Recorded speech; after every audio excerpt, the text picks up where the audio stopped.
Hello everyone, मैं हूं मसरूर अख्तर। स्वागत है आप सभी का आपके इस चैनल पे।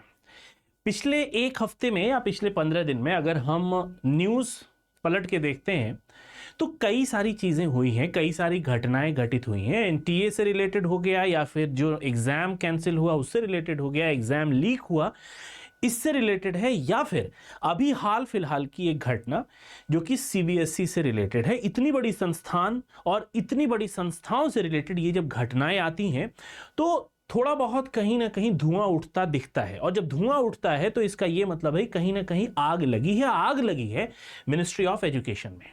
ठीक है, इन सारी ही चर्चाओं के बीच में, इन सारी ही घटनाओं के बीच में मिनिस्ट्री ऑफ एजुकेशन को घेरा जा रहा है और यहां पर मिनिस्टर ऑफ एजुकेशन को भी घेरा जा रहा है। कई सारी संस्थाएं, कई सारे ऐसे इंस्टीट्यूशन है, ऑर्गेनाइजेशन है जो उनसे इस्तीफा मांग रहे हैं। मगर इसी बीच में एक आप अगर म्यूचुअल पॉइंट लेके चलते हैं, भारत में जब भी कोई घटना घटित होती है किसी भी मंत्रालय से रिलेटेड, किसी भी विभाग से रिलेटेड, तो अक्सर आपको आग लगने की खबर सुनाई देती है। कई सारी ऐसी घटनाएं हैं, मैं बहुत पीछे इतिहास में नहीं जाना चाहूंगा। अभी हाल फिलहाल की अगर आप घटना देख रहे हैं, एक दिन पहले की ये घटना है। अगर आप देखें, मैं थोड़ा सा बैक जाके आपको दिखा देता हूं, कई सारे न्यूज़पेपर्स ने इसको कवर किया है। Fire breaks out at school of planning and architecture in Delhi, no injuries reported. Education Ministry says no fire at its Delhi office after Congress charge. Fire breaks out in the Ministry of Education office near Delhi's ITU. Very fishy. Congress ने ये claim किया है कि very fishy, Congress expresses concern over fire in education ministry office, blah blah, and there are so many news जो कि यहां पे आपको देखने को मिल रही है।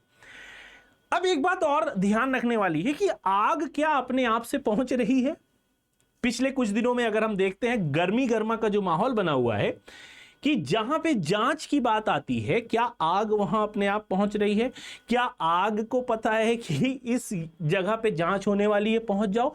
इससे ये होता है कि बहुत सारे ऐसे दस्तावेज हैं जो जला दिए जाते हैं। और आपको अभी भी पता है कि भारत पूरी तरीके से डिजिटलाइज नहीं हो पाया है। बहुत सारे डॉक्यूमेंट्स, बहुत सारे कागजात ऐसे हैं जो अभी भी ऑफलाइन फॉर्म में आपको मिलेंगे। ठीक है, आप यूं कह सकते हैं कि शायद यहां कुछ साक्ष्य, कुछ सबूत था जो जलाया जा चुका है। बहुत सारे लोग इस पे बात करेंगे, टिप्पणियां करेंगे, लेकिन मेरा कंसर्न यह है कि एनटीए जो इतनी बड़ी संस्था है जो इस एग्जाम को कंडक्ट कराती है, अपकमिंग एग्जाम 21 जून में नीट का री एग्जाम होने वाला है और 22 तारीख से यूजीसी नेट का एग्जाम अलाइंड है। बढ़ भी सकती है डेट, अगर ज्यादा कुछ होता है तो टेंटेटिव लिखा हुआ है, वो डेट बढ़ने की भी चांसेस बन सकते हैं। लेकिन क्या ऐसा तो नहीं कि इसका प्रभाव यूजीसी नेट के एग्जाम पे पड़ेगा?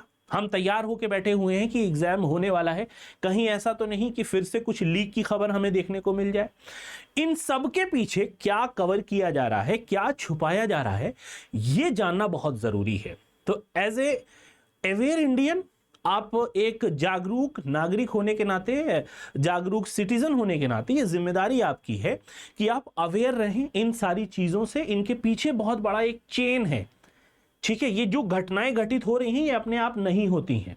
अभी कुछ दिन पहले ही ये बात भी चर्चा में आई थी, टीचर्स के ऊपर बहुत ज्यादा ब्लेम किया गया नेशनल मीडिया के द्वारा। ठीक है, कुछ एंकर्स ने नहीं, एक एंकर ने बहुत कुछ टिप्पणी की। और ये सब क्यों हुआ? क्योंकि सरकार से जांच की बात कही गई और सरकार से ये सवाल पूछा गया कि ऐसा क्यों हो रहा है लगातार।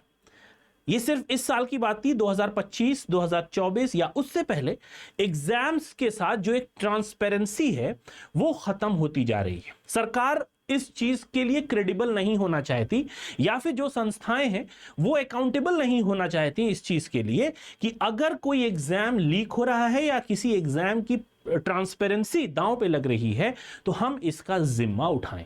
डर इस बात का है मुझे, और आप मुझे जरूर बताइएगा आप क्या सोचते हैं, आपके क्या विचार हैं कि अपकमिंग जो यूजीसी नेट 2026 का एग्जाम है, क्या उस पर कोई आंच आने का आपका कोई विचार लग रहा है कि उस पर क्या प्रभाव पड़ सकता है? ठीक है, आप अपने विचार, अपनी टिप्पणियां जरूर कमेंट सेक्शन में लिखिएगा और अवेयर रहिएगा। बहुत ज्यादा जरूरी है आपका अवेयर होना। ठीक है, क्योंकि आप जागरूक होंगे तभी ये घटनाएं होने से बचेंगी।